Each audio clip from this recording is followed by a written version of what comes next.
Hello, everybody. The subject today is Hamlet. And in this video, I'm going to explain some of the reasons why Hamlet is considered to be a humanist piece of literature. And for those of you who don't know, Hamlet was written in somewhere between 1599 and 1603. Sorry for getting cut off there. It was written by the great William Shakespeare, and it was his longest play and is considered by many today to be his best play. And it's about the Prince of Denmark who is grieving over his father who just died, until the ghost of his father comes and visits him and tells him to take revenge upon his uncle for killing the king, which was his father. And there's a lot of controversy over whether Hamlet is a humanist play or not, mostly because there are lots of layers of psychology in Hamlet, different characters sprouting out different things that are either humanist or counter-humanist. And so it can be sort of hard to decipher what Shakespeare was really trying to get at, mostly because a lot of his characters were either crazy, confused, or questioning, and sometimes had ulterior motives that we didn't always know about.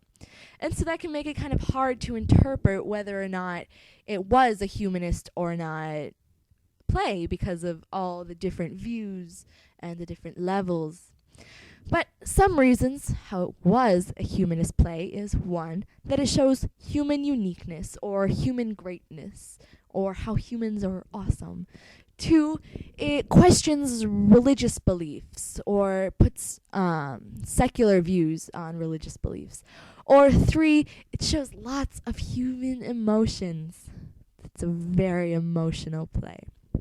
So, number one, uniqueness, or the greatness of humans, or the uniqueness of humans. And if we go all the way back to the Middle Ages, before the Renaissance, humans were sort of seen as all the same, sort of flat, very basic personalities that didn't differ a lot from each other, and humans as a species weren't seen as all that great. They didn't really like themselves back then, I guess. So now we go back to Hamlet. One of his more famous monologues is, "What a piece of work is man, how noble in reason, how infinite in faculties, in form, and moving, how express and admirable."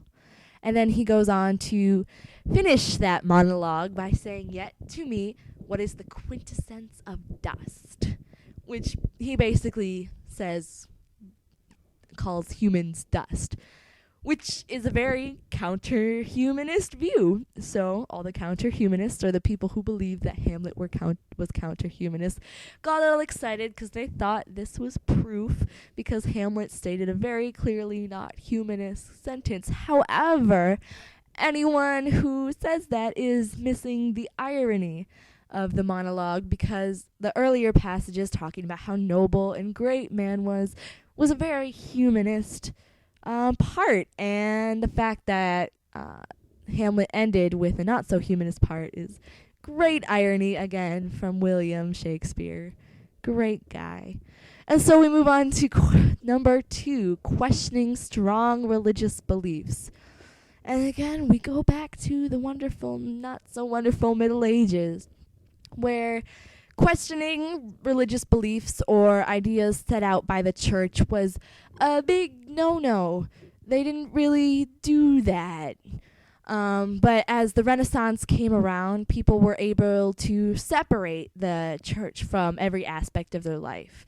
So as before in the Middle Ages, church would pretty much consume everybody's, not life, but sort of all their ideals and their thoughts. And then after the Renaissance, they were able to sort of separate the church from different parts of their life. So in Hamlet's most famous monologue, "To be or not to be, whether it is nobler in the mind to suffer," Hamlet basically contemplates whether it's noble to kill himself, and the church would have a very clear answer to that, which would be no. Which is showing the separation between Hamlet and the church's ideas. And then later in that monologue, Hamlet refers to death as the undiscovered country. And again, This goes against sort of the church idea that people either go to heaven or hell, or I suppose purgatory or limbo either. But they were pretty sure where humans were going. There was nothing really undiscovered about it to them. So again, that shows sort of that separation. And 3, Hamlet has a lot of human emotions. A lot of them. Again, back to the Middle Ages, before Renaissance, and before humanism really came to Europe.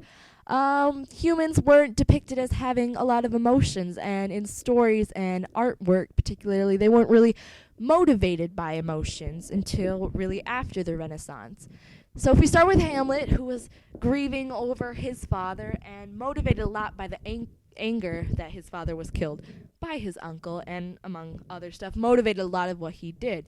And then Ophelia, who was so sad about her father's death that she basically went crazy. And then we have Ophelia's brother, who was so upset about his father's death that he killed Hamlet because of it. And so we have a lot of characters in the play that are not only demonstrate a lot of human emotions, but they're motivated by a lot of their very human emotions, which we didn't see a lot before them. And that is some of the reasons why Hamlet is considered to be a humanist play. Recap: 1, because it shows human uniqueness and human greatness. 2, because it questions some religious beliefs or is secular from religious beliefs.